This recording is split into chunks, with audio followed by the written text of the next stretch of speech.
السلام علیکم ناظرین، میں ہوں اسماعیل لغاری اور آپ دیکھ رہے ہیں میرا یوٹیوب چینل محمد اسماعیل لغاری۔ ناظرین، کچھ دنوں سے سوشل میڈیا پہ ایک طوفان برپا کیا ہوا ہے لوگوں نے کہ پاکستان ڈیفالٹ کر رہا ہے یا پاکستان ڈیفالٹ کے قریب پہنچ چکا ہے یا چند دنوں میں پاکستان ڈیفالٹ کر جائے گا۔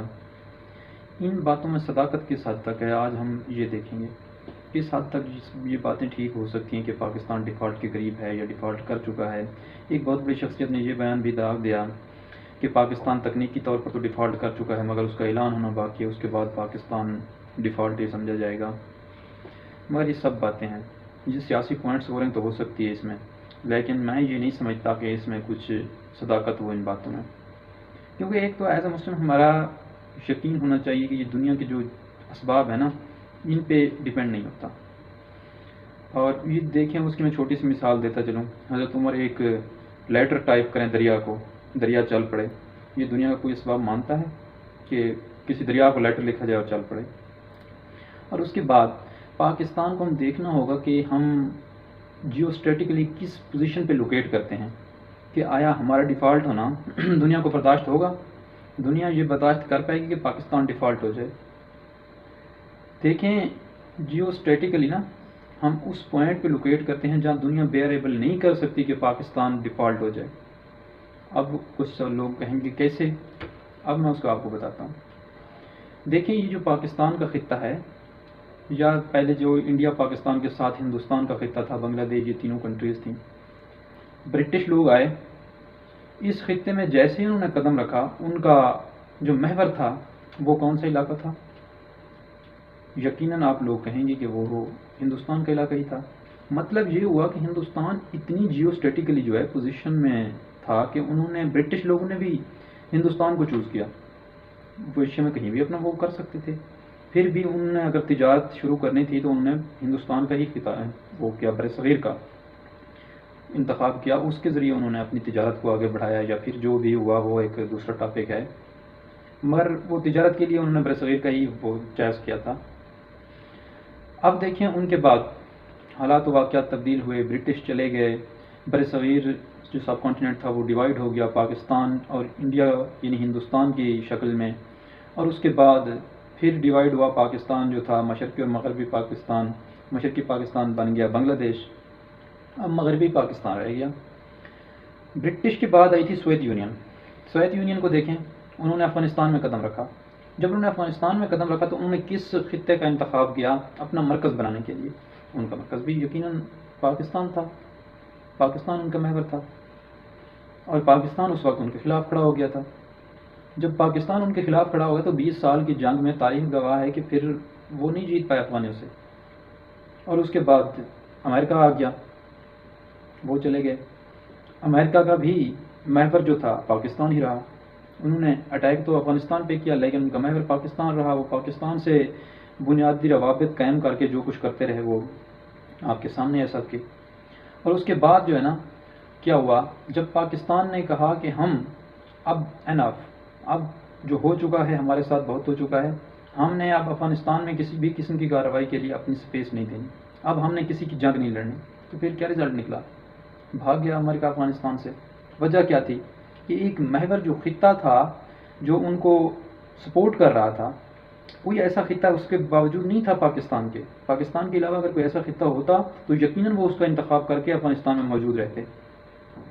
اب دیکھیں، دنیا کو کن مسائل کا سامنا ہے، دنیا کہاں ڈیفالٹ کر رہی ہے؟ دنیا کو صرف اور صرف اس وقت 2 مسائل کا سامنا ہے، یا تو ہے ٹیررزم اور دوسرا ہے اس کے ساتھ توانائی۔ یہ 2 اہم مسائل ہیں دنیا کے۔ اب دیکھیں کہ توانائی اور ٹیررزم میں پاکستان کہاں تک اپنا رول پلے کر رہا ہے دنیا کے اندر، پوری دنیا کو دیکھ لیں۔ پاکستان سنٹرل ایشیا اور اس کے ساتھ جو جنوبی ایشیا ہے اس کے درمیان ایک برج کا کام کر رہا ہے۔ Pakistan working as a bridge between central Asia and جنوبی ایشیا۔ دیکھیں، اگر یہ برج ہی ختم ہو جاتی ہے، سنٹرل ایشیا اور جنوبی ایشیا کے درمیان روابط ہی ختم ہو جاتے ہیں اس برج کی وجہ سے، جب یہ برج ختم ہوتی ہے تو بیسک ظاہر سی بات ہے ان کے 2 کانٹیننٹ کے درمیان یہ ختم ہو جائے گا کنیکشن۔ کیا یہ متحمل ہیں جنوبی ایشیا اور سنٹرل ایشیا کہ پاکستان ڈیفالٹ کر جائے اور یہ سپلائی ان کی کٹ جائے؟ یقیناً ہر ذی شعور کا جواب نہ میں ہوگا کہ نہیں کرتا یہ۔ اب دیکھیں، توانائی اور ٹیررزم پہ پاکستان نے کتنا ورک کیا؟ ٹیررزم تو آپ کے سامنے ہی ہے، جس قدر حالات بن چکے تھے دنیا کے اندر، اور خاص کر پاکستان کے اندر۔ افواج پاکستان کو میں داد دینا چاہوں گا، اور اس کے ساتھ پبلک نے افواج کا ساتھ دیا، اور اتنی بڑی دہشت گردی سے پاکستان باہر آیا جو تصور بھی نہیں کیا جا سکتا تھا، کہ دنیا تصور نہیں کر سکتی تھی پاکستان اس ٹیررزم سے باہر نکل آئے گا۔ لیکن اللہ کے فضل و کرم سے پاکستان باہر آ گیا ان حالات سے، کافی حد تک پاکستان میں امن ہے۔ اب تھوڑا بہت ہمارے سیاسی جو وہ ہیں ان کی وجہ سے معاملات ہیں، پھر دہشت گردی نے سار اٹھانا شروع کیا، لیکن یہ بھی کوئی معنی نہیں رکھتی، ان کے خلاف بھی کوئی نہ کوئی آپریشن ہوگا، اور یہ اتنا بڑا آپریشن نہیں ہوگا کہ جتنا پہلے ٹیررزم کے خلاف ہوا تھا، یہ ختم ہو جائے گی۔ اور اس کے بعد آتے ہیں توانائی پہ۔ توانائی کا کیا سسٹم ہے؟ اب دیکھیں، توانائی کی جو وافر ذخائر ہیں ہمارے خطے میں، وہ یا تو ایران کے پاس ہیں یا افغانستان کے پاس ہیں، ایران اور افغانستان۔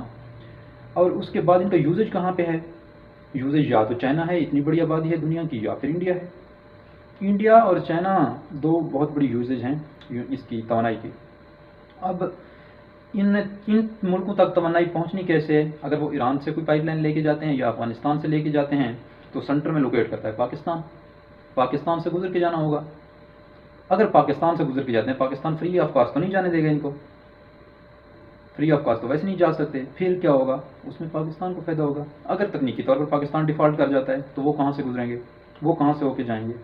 یہ بھی ایک سوال جو میں آپ کے ذہنوں میں چھوڑ کے جا رہا ہوں، ہو سکتا ہے اس کا کوئی جواب ہو تو پھر مجھے بتا دینا کامنٹ کر کے۔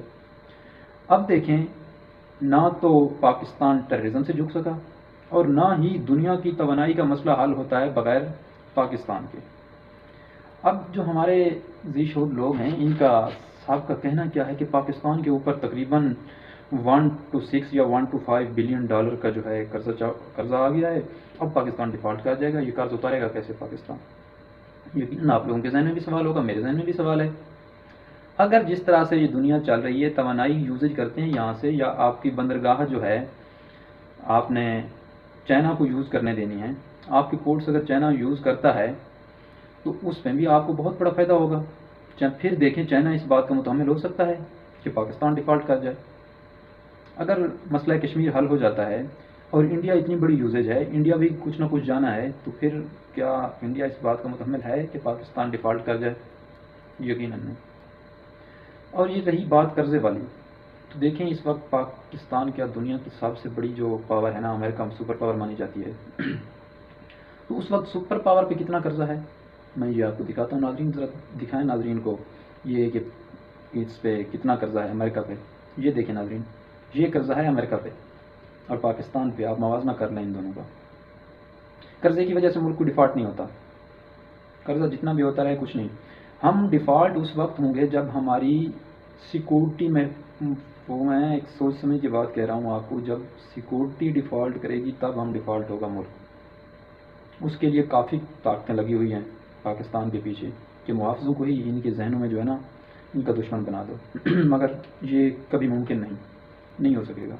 جتنا بھی ہوں سیاستدان یہ جتنا زور لگا لیں، لیکن پاکستان کی عوام محب وطن ہے اور اپنے سیکورٹی اداروں کے ساتھ کھڑی ہے۔ پاکستان کبھی ڈیفالٹ نہیں کرے گا انشاءاللہ تعالی۔ شکریہ ناظرین، thank you so much watching for